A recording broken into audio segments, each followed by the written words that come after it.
வெள்ளை குதிரை படத்தோட கதையை கேட்டோனே வந்து இம்ப்ரெஸ் ஆயிட்டீங்களா? I really like the story. ரொம்ப டிஃப்ரெண்ட்டான ஒரு யூனிக்கான ஸ்டோரி அண்ட் ஒரு இம்பார்ட்டண்ட் சப்ஜெக்ட் பற்றி பேசுகிற ஒரு story. My main focus is இந்த படம் பண்ணிட்டோம், அடுத்த படத்தில் இதோட நல்லா நடிக்கணும். ஸோ அதுதான் என்னோட ஃபோக்கஸ். பொட்டு சரியா இல்லை, கொஞ்சம் மாற்றிட்டு வா என்னவோ சொன்னார். ஸோ நான் அங்கேருந்து போனேன். ஈவினிங் டைம், லைட் இல்லை, அப்படியே வழுக்கி விழுந்துட்டேன். என்னோட லைஃப்பில் ஃபஸ்ட்டு எனக்கு மெமரி, தியேட்டரில் ஒரு படம் பார்க்குற மெமரி வந்து தேவ்தாஸ். அது சஞ்சய் லீலா பன்சாலி படம். எல்லா டிஃப்ரெண்ட் கேரக்டர்ஸ் பண்ணணும்னு ஆசை. ஆனால் இப்போ பண்ணுற ஃபில்ம் வந்து நான் வெள்ளை குதிரையில் பண்ண கயல்ங்கிற கேரக்டர் அப்படியே 180 டிகிரி ஷிஃப்ட். வணக்கம். வணக்கம் அபிராமி. வணக்கம். எப்படி இருக்கீங்க? நல்லா இருக்கும். சூப்பர். ரொம்ப அழகா வந்திருக்கீங்க. ரொம்ப ட்ரெடிஷ்னலா, நல்லா பார்க்கவே எஸ்தெட்டிக் மாடல் மாதிரி இருக்கீங்க. Thank you. சோ சென்னை வந்து உங்களை எப்படி ட்ரீட் பண்றது? சென்னை வந்து ரொம்ப நல்லா ட்ரீட் பண்ணிட்டு இருக்கு. எனக்கு ஒரு 2 வருஷம் ஆயிடுச்சு இங்க வந்து. சென்னை வந்தா ஸோ வந்த உடனே சுழல் 2ன்னு ஒரு வெப் சீரிஸ் நடிக்க வாய்ப்பு கிடைச்சிது. ஸோ ரொம்ப சந்தோஷமா இருக்கு. ஏன்னா ரொம்ப நல்ல டீம், ரொம்ப நல்ல வெப் சீரிஸ். ஃபர்ஸ்ட் பார்ட் எனக்கு ரொம்ப பிடிச்சிருந்தது. So to start my journey in Chennai with a project like that, I think I am very very proud and happy and grateful. And இப்போ வெள்ளை குதிரை ரிலீஸ் ஆக போகுது. So my decision of leaving Bombay and coming to Chennai, அது ஒரு நல்ல டிசிஷனா prove ஆயிட்டு. Okay. So பாம்பேல இருந்து சென்னை வந்திருக்கீங்க. சென்னையிலேயே பிடித்த சாப்பாடுனா எந்த சாப்பாடு சொல்வீங்க? எனக்கு வத்த குழம்பு, ரைஸ். வத்த குழம்புலாம், அது கூட ஒரு ஆம்லெட், இல்லைன்னா ஒரு சிக்கன் ஃப்ரை, அந்த மாதிரி. ஓகே. எனக்கு பிடிச்ச குவிசின் வந்து தமிழ்நாடு குவிசின். ஏன்னா நான் வளர்ந்தது எல்லாமே பாண்டிச்சேரியில. So okay. அதுக்கப்புறம் தான் பாம்பேக்கு போனீங்க? பாம்பே நான் ஒரு 3 வருஷம் தான் தங்கியிருக்கேன். I am not from Bombay. Okay. அங்க வேலை விஷயமா தான் அங்க போனேன்.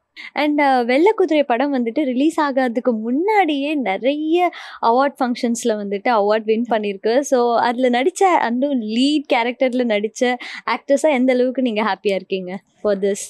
எனக்கு ரொம்ப ஆக்சுவலி ஹாப்பியாக இருக்குது. தட் இட்ஸ் அ ரெக்கக்னிஷன், ஒரு மோட்டிவேஷன் மாதிரி இருக்குது அவார்ட்ஸ் கிடைச்சதில். But my main focus is இந்த படம் பண்ணிட்டோம், அடுத்த படத்தில் இதோட நல்லா நடிக்கணும். ஸோ அதுதான் என்னோட focus. But we all are very happy with all the awards and nominations. Okay. So actually அவங்க சொன்ன மாதிரி ஏகப்பட்ட அவார்ட்ஸ் வாங்கியிருக்கு. ரிலீஸ் ஆகிறதுக்கு முன்னாடியே நிறைய ஃபிலிம் ஃபெஸ்டிவல்ஸ் போயிட்டு நிறைய அவார்ட்ஸ் வாங்கியிருக்கு. இப்போ மக்கள் வந்து தியேட்டர்ல போய் பார்க்க போறாங்க. ஸோ ஆக்ட்ரஸ் நீங்க எவ்வளவு சந்தோஷமா இருக்கு? எனக்கு ரொம்ப சந்தோஷமா இருக்கு. ஏன்னா சின்ன படம், நாங்கள் சின்ன க்ரூவா மலை மேலே ஏறி இதை ஷூட் பண்ணியிருக்கோம். ரொம்ப ஆசாசையா, ரொம்ப லவ் எல்லாம் சேர்த்து we have shot for this film. So if people around across the globe are watching our film, அவங்களுக்கு படம் பிடிக்குது, அவார்ட்ஸ் கொடுக்குறாங்க, all this is like huge for us. And producer is very proud, director is very proud, all our hard work is getting paid off. Okay. So ரொம்ப சந்தோஷமா இருக்கு. Nice. ஆக்சுவலா ட்ரெய்லர்ல பாக்குறதுக்கும் இப்ப பாக்குறதுக்கும் ஏகப்பட்ட வித்தியாசம். ட்ரெய்லர்ல வந்து அப்படியே அந்த கிராமிய ஒரு பெண் மாதிரியே இருக்கீங்க. சோ இந்த கதைக்கு வந்து எப்படி உங்களை சூஸ் பண்ணாங்க? ஸோ நான் வந்து பாம்பேல தங்கிட்டு இருந்தேன். அப்போ இவரோட கால் வருது, டிரெக்டர் சரண்ராஜ். அவர் நரேட் பண்ணாரு இந்த ஸ்டோரியை. ஐ ரியலி லைக் தி ஸ்டோரி. ரொம்ப டிஃப்ரெண்ட்டான ஒரு யூனிக்கான ஸ்டோரி அண்ட் ஒரு இம்பார்ட்டண்ட் சப்ஜெக்ட் பற்றி பேசுகிற ஒரு ஸ்டோரி. அண்ட் என்னோட கேரக்டர் வந்து ரொம்ப ரொம்ப ஸ்ட்ராங்கான ஒரு கேரக்டர். அண்ட் ஃபீமேல் லீட் இந்த அளவுக்கு strong and full of agency and will power இருக்கிற கேரக்டர் ரொம்ப ரேராக தான், எந்த இண்டஸ்ட்ரியில் இருந்தாலும் சரி, ரொம்ப ரேராக தான் இந்த மாதிரி எழுதுவாங்க. இந்த மாதிரி எழுதினாலும் மோஸ்ட்லி ஸ்டார் ஹீரோயின்ஸ்க்கு தான் போகும். பட் ஃபர்ஸ்ட் படத்துல இந்த மாதிரி ஒரு ஸ்ட்ராங் கேரக்டர் பண்ண முடிஞ்சதுல எனக்கு ரொம்ப ரொம்ப சந்தோஷமா இருக்குது. ஸோ அப்போது அவர் நரேட் பண்ணார். அண்ட் தென் அவர் வந்து ஸ்கிரிப்டில் ஒரு சீன் இருக்குது, நீங்கள் ஒரு செல்ஃப் டெஸ்ட் ஒரு ஷூட் பண்ணி எங்களுக்கு அனுப்புங்க, ஆடிஷன் மாதிரி. ஸோ ஏன்னா என் ஃபோட்டோஸ்லாம் பார்த்துருந்தாரு, அது கொஞ்சம் மாடர்னாக நான் ட்ரெஸ் பண்ணியிருந்தேன். ஸோ அவர் கொஞ்சம் நீங்கள் சீன் பண்ணி கொஞ்சம் அனுப்புங்க, நாங்கள் பார்க்குறோம். புடவை கட்டி கொண்டெல்லாம் போட்டு பூ வச்சு, பூ இல்லை பட் ஒரு இமோஷ்னலான சீன். அது ஸ்டார்டிங் ஆஃப் த ஃபிலிம்லேயே வரும் அந்த சீனு. ஸோ அது ஆடிஷன் பண்ணி நான் அமிச்சேன். டிரெக்டருக்கு அது ரொம்ப பிடிச்சிருந்தது. ஸோ அப்படிதான் நான் என்டர் ஆனேன் இந்த படத்துக்குள்ள. அண்ட் ஆக்சுவலாக வந்து ஷூட்டிங் எத்தனை நாள் போச்சு அண்ட் அந்த மலை எல்லாம் போயிட்டு ஷூட் பண்ணும்போது லைக் எவ்வளோ ஹாப்பியாக இருந்தது உங்களுக்கு? லைக் அங்கே என்ன மாதிரி ஸ்ட்ரகிள்ஸ் அனுபவிச்சிருப்பீங்கன்னு தெரியாது, பட் சீனரிஸா how enjoyed you? Actually struggles அதிகமாக கிடையாது. ஒரு 45 நாள் நாங்கள் மலையில் இருந்தோம். அண்ட் இன்ட்ரெஸ்டிங்லி ஷூட் ஸ்டார்ட் ஆகுறதுக்கு முன்னாடி எனக்கு கோவிட் ஆயிடுச்சு. Oh yeah, second wave. அப்ப கோவிட் வந்துடுச்சு உங்களுக்கு? And I was really sick. என்னால சுத்தமாவே முடியல. அண்ட் என் அம்மா சைட்ல எல்லாரும் டாக்டர்ஸ். ஸோ அவங்க பயந்துட்டாங்க, ஷூட்டுக்கெல்லாம் போக முடியாது, நீ ஃபுல்லா ரிகவர் ஆகு, ப்ராப்பர் ஆயிட்டு தான் நீ ஷூட்டுக்கு போக முடியும். But we were getting late, it was getting delayed. So producer எனக்காக கொஞ்சம் புஷ் பண்ணாரு ஷூட்டை. அதுக்கப்புறம் இன்னும் let's not trouble him too மச்னு I said okay fine I will come. ஆனால் சுத்தமாக இம்யூனிட்டி கிடையாது, ஸ்ட்ரென்த் போயிடுச்சு, ப்ரீதிங் ஒரு மாதிரி ரொம்ப எனக்கு அன்ஈவனாக இருந்துச்சு. But still I took the challenge and literally 3.5 hours நாங்கள் ட்ரெக் பண்ணி அந்த மலை மேலே போனோம். ஏன்னா there is no road to the Bodhamalai, அங்கே ரோடே கிடையாது. ஸோ எல்லாரும் ட்ரெக் பண்ணி தான் போனோம். ஸோ அந்த கோவிட் இந்த நிலைமையிலேயே நான் அப்படியே ஸ்லோவாக நடந்து அப்படியே ட்ரெயின் ஆயிட்டு sweating and all that. But after I reach there, Bodhamalai வந்து it's not like a normal hill station மாதிரி கிடையாது. It's like heaven. அங்கே டூரிஸ்ட்லாம் இருக்க மாட்டாங்க, நார்மலாக சிம்பிளாக இருக்கிற ஜனங்க. அங்கே நெட்வொர்க் இருக்காது சுத்தமாக, அங்கே கடை இல்லை, எதுவுமே இல்லை. It's a very normal, simple and beautiful. அப்படியே we'll have an image of heavenல. ஆமா, அதே மாதிரி இருக்கும். அங்க குட்டி குட்டி அழகான and so clean. எல்லாரும் ரொம்ப சாஃப்ட் ஸ்போக்கன், ரொம்ப கிளீனா வச்சுக்கிற ஒரு பர்ஃபெக்ட் பிளேஸ் இருக்கும்ல, அந்த மாதிரி ஒரு பர்ஃபெக்ட் இடம். So it is just like living in heaven for 45 days. அந்த மாதிரி இருந்துச்சு. சூப்பரா பியூட்டிஃபுல்லா எக்ஸ்பிளைன் பண்ணீங்க. Like full expressive. ஆமா. and அதே மாதிரி ஃபர்ஸ்ட் டே உங்களோட ஷூட்டிங், அதுவும் உங்களோட ஃபர்ஸ்ட் டே ஆஃப் ஷூட்டிங்ல ஒரு சம்பவம் நடந்துச்சாமே, அது என்ன சம்பவம்? ஐயோ, எல்லாரும் டைரக்டர் உங்களை தேடி தேடி எங்கடா காணுமே ஹீரோயின் வெயிட் பண்ணி பார்த்தா அவரே ஷாக் ஆனாராமே, என்னதான் ஆச்சு? நான் வந்து புடவை கட்டிட்டு பொட்டு வச்சு ஐ வென்ட் டு ஹிம். இப்படி இருக்கு ஓகேவான்னு. பொட்டு சரியா இல்ல, கொஞ்சம் மாத்திட்டு வா என்னவோ சொன்னாரு. ஸோ நான் அங்கிருந்து போனேன். ஈவினிங் டைம், லைட் இல்ல, அப்படியே வழுக்கி விழுந்துட்டேன். கால் ட்விஸ்ட் ஆயிடுச்சு. அப்புறம் ஒரு கால், ரைட் கால் வந்து யானை கால் மாதிரி அவ்வளோ குண்டா வீங்கிருச்சு. டைரக்டர் வாஸ் லைக் ஃபர்ஸ்ட் டேக்கு முன்னாடியே வீழ்ந்துட்டா, இவன் என்னதான் பண்ண போறா, எப்படி ஷூட் பண்ண போறோம். அண்ட் என் பாட்டி, எங்க அம்மா டாக்டர்னு சொன்னல, அவங்க பயந்துட்டாங்க. சென்ட் பிக்சர், நாங்க சொல்றோம் என்ன ஆயின்ட்மெண்ட் எது இருந்தாலும் கீழே போனோம். ஒரு 3.5 hours பண்ணி, there's no medical, nothing clinic, எதுவுமே இல்லைங்க. ஸோ எல்லாரும் பயந்துட்டாங்க, எப்படி பண்றது. ஸோ எனக்கு ஒரு நாள் கேப் கொடுத்தாங்க. ஃபர்ஸ்ட் டே எனக்கு ஆஃப் கொடுத்தாங்க. அதுக்கப்புறம் second and third day I had only நடந்து போற ஷார்ட்ஸ். எனக்கு ஐயோ நான் எப்படி நடந்து போவேன், அந்த காலை வச்சுக்கிட்டு நான் அப்படி நொண்டி நொண்டி நொண்டி நொண்டி நடக்கிறேன். அண்ட் ஷார்ட்லயும் அது இருக்கு, நீங்க உத்து பாத்தீங்கன்னா ஒரு கால் வேற மாதிரி இருக்கும், இன்னொரு கால் அப்படியே யானை கால் மாதிரி இருக்கும். ஸோ அது என் கூட ஃபர்ஸ்ட் டேவே அந்த மாதிரி முதல் நாளே நிஜமா நினைச்சு பாருங்க அந்த டைரக்டருக்கு எப்படி இருந்திருக்கும். அவரோட ஃபர்ஸ்ட் படம் எப்படி பயந்துருப்பாரு அவரு. உங்களுக்கும் ஃபர்ஸ்ட் படம். ஆனா அங்க ஒரு பாட்டி இருந்தாங்க, பெருமாய் பாட்டி. அவங்க வந்து ஒரு எண்ணெய் கொண்டு வந்து உட்காந்து ரொம்ப வித் ஆல் ஹர் லவ் தேய்ச்சி தேய்ச்சி விட்டாங்க.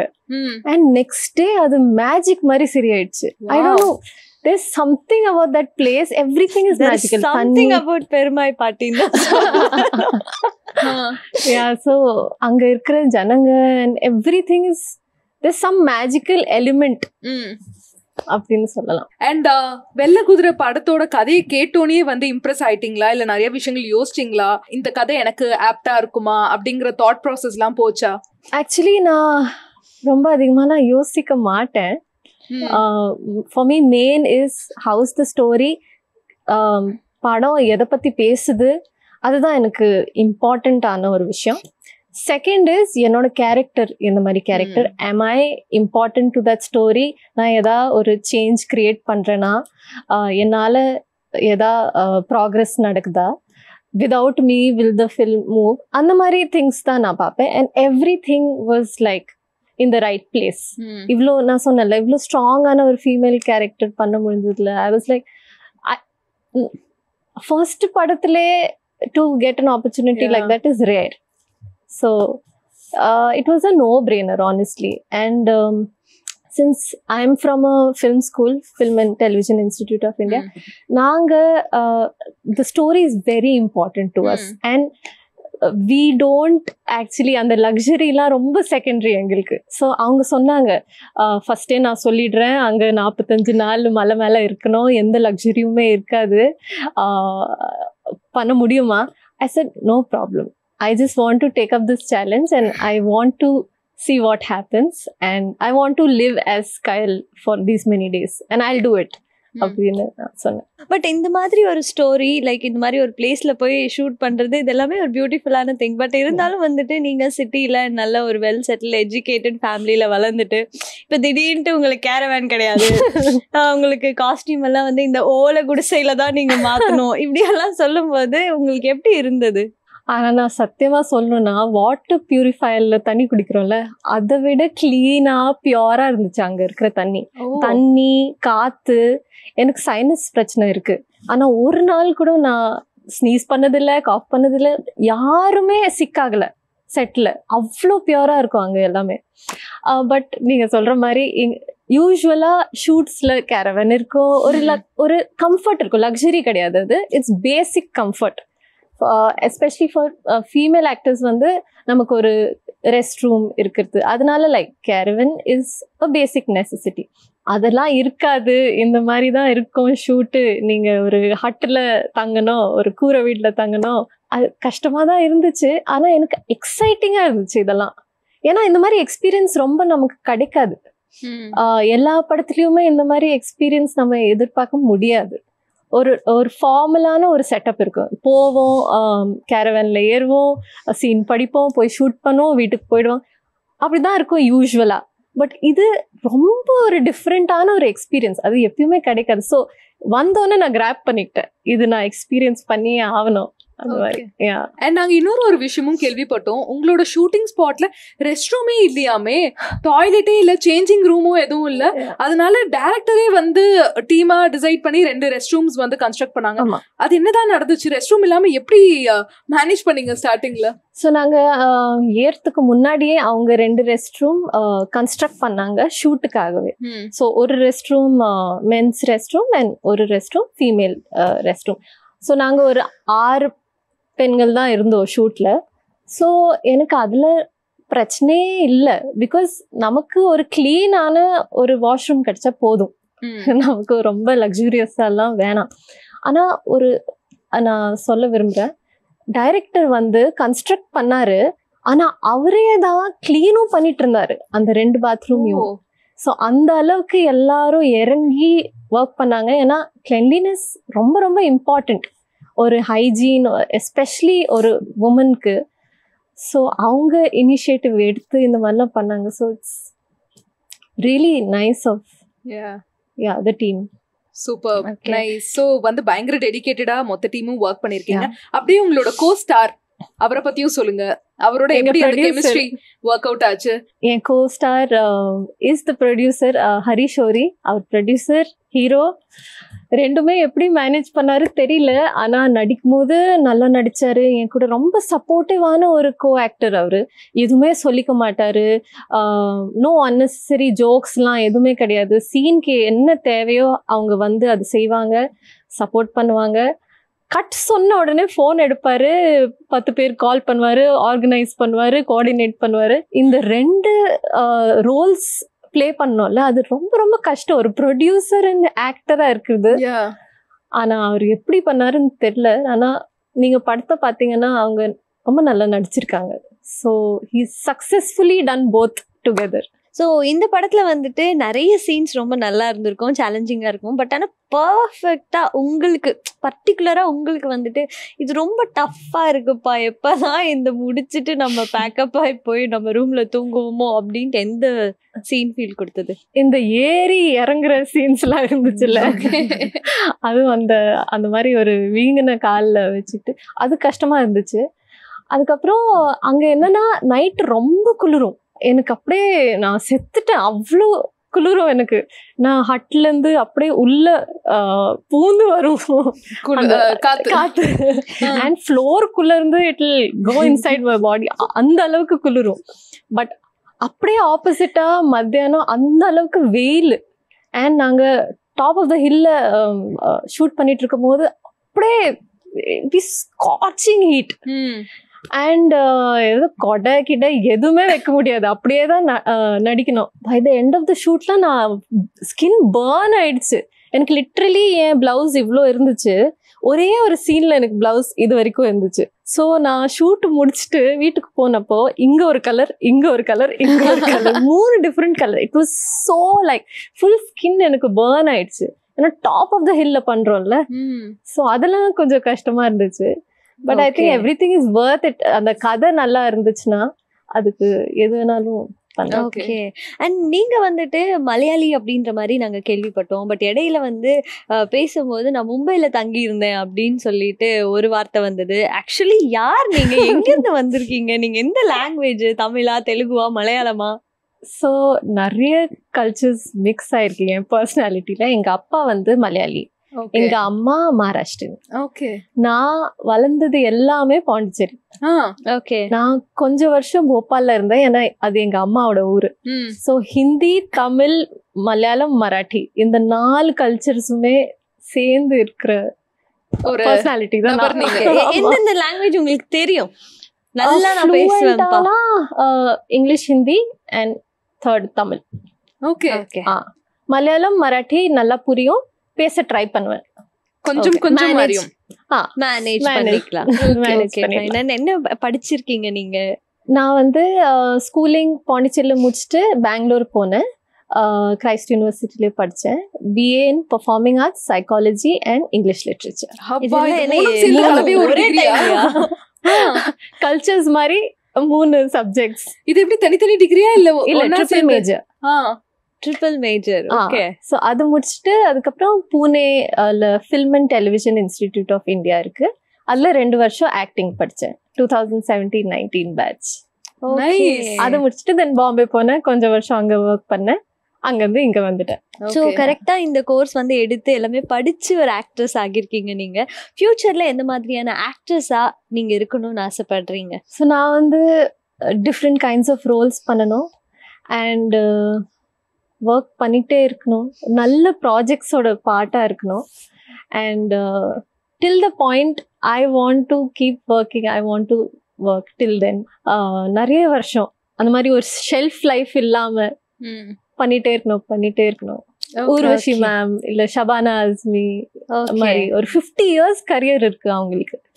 அண்ட் ஹீரோயினா தான் இருக்கணும், அதுக்கப்புறம் எங்களோட லைஃப் முடிஞ்சிரும், அதுக்கப்புறம் அந்த மாதிரிலாம் இல்லாம I just want to keep working. And உங்களோட இனிஷியல் ஸ்டேஜ் ஆஃப் கெரியர்லயே வந்து சஞ்சய் லீலா பன்சாலி அவங்களோட படத்துல வந்து ஒரு ரோல் பிளே பண்ணிருந்தீங்க. அண்ட் அந்த மூவில ஆலியா பட் லீட் ரோலா பிளே பண்ணிருந்தாங்க.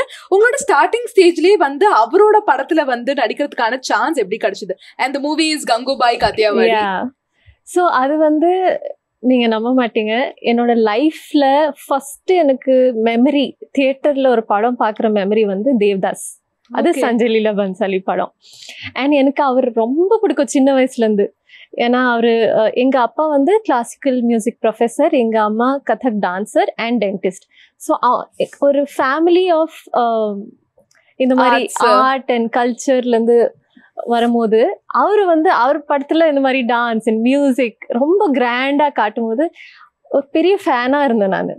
ஸோ ஏதோ நான் சப்கான்ஷியஸா மேனிஃபெஸ்ட் பண்ணியிருக்கேன்னு நினைக்கிறேன். அதுதான் என்னோட ஃபர்ஸ்ட் படம். நான் இன்ஸ்டிடியூட் முடிச்ச உடனே நான் ஆக்சுவலி பிளான் பண்ணியிருந்தேன் ஃபர்ஸ்ட் சென்னைக்கு தான் வர போறேன். ஏன்னா அதுதான் என் plan. I could see my career இங்க. பாம்பே பிளானே கிடையாது. ஸோ நான் திரும்ப இங்க வந்துட்டேன் பாண்டிச்சேரிக்கு. அப்போ எனக்கு கால் வருது, we are calling from SLB Productions and sir has seen your pictures. அவருக்கு உங்க பிக்சர் பிடிச்சிருக்கு, ஸோ வந்து மீட் பண்ண முடியுமா? நான் ஏதோ பிராங்க் கால்னு நினைச்சு அப்படியே வச்சுட்டேன். அதுக்கப்புறம் திருப்பி கால் பண்ணி யார் உங்ககிட்ட என் நம்பர் கொடுத்தாங்க அப்படிலாம் விசாரிச்சப்போ நிஜமாவே அவங்க SLB ப்ரொடக்ஷன்ல இருந்து கால் பண்ணிருக்காங்கன்னு தெரிஞ்சுது. ஸோ அடுத்த நாளே நான் பாம்பே போய் சாரை 1-on-1 மீட்டிங் மீட் பண்றேன். அண்ட் அப்படியே எனக்கு ஐ திங்க் அது one of my best meetings ever in my life. பார்த்தாரு, அவரும் actually film and television institute of India alumnus. அவர் அங்கிருந்து தான் எடிட்டிங் படிச்சாரு. ஸோ இன்ஸ்டிடியூட் பத்தி என் கூட பேசினாரு. ஸோ அங்க ஒரு ஐஸ் பிரேக் ஆச்சு. அதுக்கப்புறம் அடுத்த நாள் நாங்க ஆடிஷன் பண்ணோம். ஆடிஷன்ல செலக்ட் ஆகி டிசம்பர் ஆரம்பிச்சோம் 2019. சோ ஆக்சுவலா ஃபர்ஸ்ட் மூவியே வந்து ஒரு சூப்பரான மூவி, சஞ்சய் லீலா பன்சாலி அவர்களோட மூவி கிடைச்சது. அதுக்கப்புறம் சான்சஸ் எப்படி கிடைக்க ஆரம்பிச்சது? கொஞ்சம் ஸ்ட்ரகிள்ஸ்லாம் ஃபேஸ் பண்ற மாதிரி இருந்துச்சா அடுத்தடுத்த ஆப்பர்ச்சுனிட்டிஸ் கிராப் பண்றதுக்கு? பிக்கெஸ்ட் ஸ்ட்ரகிள் வந்து கோவிட் வந்துருச்சு. அதுக்கப்புறம் நான் பாஸ் அவுட் ஆனது 2019ல. கரெக்டா இப்போ நம்ம நல்லா நடிக்க போறோம், நிறைய ப்ராஜெக்ட்ஸ் பண்ண போறோம்னு யோசிக்கிறப்போ கோவிட் ஹிட்ஸ் அஸ். ஸோ 2020ல பிரேக் ஆகி கங்குபாய்க்கு ஷூட் பண்ணியிருந்தோம். 2021ல ஹன்சல் மேத்தான்னு ஒரு ஃபில்ம் மேக்கர், அவரோட ஒரு ஃபில்ம் ஃபராஸ், அதில் நடித்தேன். அதுவும் ஒரு பயோ பபிள் மாதிரி கிரியேட் பண்ணி அந்த ஹோட்டல்லே தங்கி, ஏன்னா கோவிட் நடந்துட்டு இருந்துச்சு. ஸோ அப்படி அந்த படம் பண்ணேன். அண்ட் தென் வெள்ளக்குதிரைக்கு கால் வந்துச்சு. Oh, third day. Yeah okay. So அதுதான் எனக்கு இந்த மாதிரி 2 ஸ்மால் ரோல்ஸ் பண்ணல. ஸோ ஐ வாஸ் லைக் இப்போ இன்னும் கொஞ்சம் நான் எக்ஸ்ப்ளோர் பண்ணோம். அதுக்கு முன்னாடி நான் ஒரு மராட்டி ஃபிலிம் பண்ணியிருந்தேன். ஓகே. நடுவில்.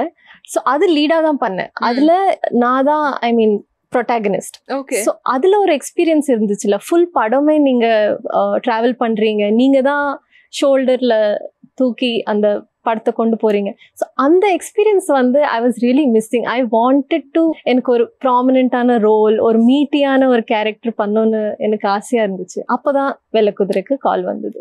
அண்ட் என்ன மாதிரியான கேரக்டர்ஸ்லாம் வரணும்னு ஆசைப்படுறீங்க? இந்த மாதிரி ரா அண்ட் ரியல் கேரக்டர்ஸ் மாதிரி வரணுமா, இல்ல கமர்ஷியல் மூவிஸ்லாம் வந்து நடிக்கணும்னு ஆசைப்படுறீங்களா? எல்லா டைப்லயும் எல்லா டிஃப்ரெண்ட் கேரக்டர்ஸ் பண்ணணும்னு ஆசை. ஏன்னா இப்போ பண்ற ஃபில்ம் வந்து நான் வெள்ளக்குதிரையில பண்ண கயலுங்கிற கேரக்டர் அப்படியே 180 டிகிரி ஷிஃப்ட். அது ஒரு ரொம்ப டிஃப்ரெண்டான கேரக்டர். ஸோ இதுதான் excites me to do different kinds of character. இதே மாதிரி ஒரு பாக்ஸ் ஆக வேணும்னு நினைக்கிறேன். So different kinds of characters நானே என்ன டெஸ்ட் பண்ணிக்கணும்னு நான் சரி. நீங்க நிறைய ஷூட்டிங் ஸ்பாட்ஸ் வந்து இப்போ வரைக்கும் டிராவல் பண்ணிருப்பீங்க. பட் ஷூட்டிங் ஸ்பாட்ல ஒரு விஷயம் என்ன இரிட்டேட் பண்ணும், ஒரு விஷயம் என்ன எக்ஸைட் பண்ணும் அப்படின்னா என்ன? எனக்கு ரொம்ப ஷூட்ல கேயாஸ் ரொம்ப கத்துனாங்கன்னா எனக்கு கொஞ்சம் ஒரு மாதிரி டிஸ்டர்பன்ஸா இருக்கும். ஓகே. எனக்கு ஏன்னா நீங்க ரொம்ப கேரக்டருக்குள்ள அது கேரக்டர் பத்தி யோசிக்கிறீங்க, சீனை பத்தி யோசிக்கிறீங்க. சடன்லி நிறைய பேர் இந்த மாதிரி கத்தும் போது, உங்களை கத்தலனாலும் மத்தவங்களை கத்தும் போது அது அஃபெக்ட் ஆகும். ஸோ அது எனக்கு கொஞ்சம் இரிட்டேட் பண்ணும். எக்ஸைட் பண்றது வந்து டிரெக்டர் கூட டிஸ்கஷன் பண்றது, அடுத்த சீனுக்கு என்ன பண்ணலாம், எந்த மாதிரி பண்ணலாம், வேற ஒரு வேரியேஷன் கொடுக்கலாமா, அந்த மாதிரி எக்ஸ்ப்ளோர் பண்றது இருக்குல்ல ஒரு சீனை, அது என்ன ரொம்ப எக்ஸைட் பண்ணும். டைரக்டர்ஸ் இருப்பாங்களே, ட்ரீம் டைரக்டர்ஸ்லாம் என்னமா படம் எடுக்கிறாங்க, சூப்பரா எடுக்கிறாங்க, ஸோ இவங்களோட கதையில நானும் வந்து ஒரு அங்கமா இருக்கணும்னா எந்தெந்த டைரக்டர்ஸ் சொல்வீங்க? எனக்கு மெய்யழகன், லப்பர் பந்து, இந்த படம்லாம் ரீசெண்ட் டைம்ஸ்ல எனக்கு ரொம்ப பிடிச்சது. அண்ட் மை ஃப்ரெண்ட்ஸ் எல்லாம் நிறைய ஒர்க் பண்ணியிருக்காங்க பிரேம் சார் கூட 96ல மெய்யழகன்ல. ஸோ அவங்களாம் அவங்கள பத்தி ரொம்ப பெருமையா ரொம்ப புகழ்ந்து பேசுவாங்க.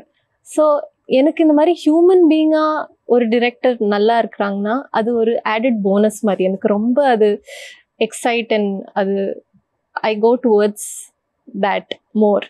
ஸோ எனக்கு அவர் கூட ஒர்க் பண்ணணும்னு ஆசை. வெற்றிமாறன் சார், மணிரத்னம் சார் எல்லாரும் சொல்லுவாங்க. But why not Maniratnam sir. அவரோட பீரியாடிக் மூவிஸ்ல வந்து ஆசையா இல்ல வந்து ஓகே கண்மணி அந்த மாதிரி படத்துல? எனிதிங் அவரோட படத்துல நடிச்சா போதும். ஓகே, அந்த மாதிரி நிறைய டைரக்டர்ஸ் இருக்காங்க. தமிழ் சினிமா தவிர வேற என்னென்ன லாங்குவேஜஸ்ல எல்லாம் வந்து கண்டிப்பா நடிக்கணும், அந்த லாங்குவேஜஸ்லயும் வந்து அபிராமினா எல்லாருக்குமே தெரியணும் அப்படின்னு ஆசைப்படுறீங்க? தமிழ் இண்டஸ்ட்ரியில ப்ராமினென்ட்டா எங்க ஸ்பெசிஃபிக்லி இங்க நிறைய வேலை பண்ணோம் அப்படின்னு ஆசைப்படுறேன். மலையாளம் இண்டஸ்ட்ரி ஆல்ரெடி ஒரு படம் பண்ணியிருக்கேன், நிறைய அன்பு கிடைச்சிது அந்த படத்துக்கு. ஸோ இன்னும் நிறைய மலையாளத்தில் பண்ணணும்னு எனக்கு ஆசை. ஃபீனிக்ஸ்னு சொல்லிட்டு ஒரு படம் பண்ணேன். ஓகே, மராட்டிலையும் ரொம்ப நல்ல படம்லாம் பண்ணுறாங்க. ஸோ அகெயின் மராட்டியில் ஒரு நல்ல படம் பண்ணோன்னு ஆசை. ஹிந்தியில் ஆப்வியஸ்லி, ஏன்னா ஹிந்தி எனக்கு ரொம்ப ஃப்ளூயண்ட்டாக பேச தெரியும். ஸோ ஹிந்திலையும் பண்ணணும்னு ஆசை. எல்லா இண்டஸ்ட்ரி எனக்கு அந்த மாதிரி ஒரு பேரியரே கிடையாது. நான் இது வரைக்கும் நிறைய தெரியாத லாங்குவேஜஸ்லாம் ஒர்க் பண்ணியிருக்கேன்.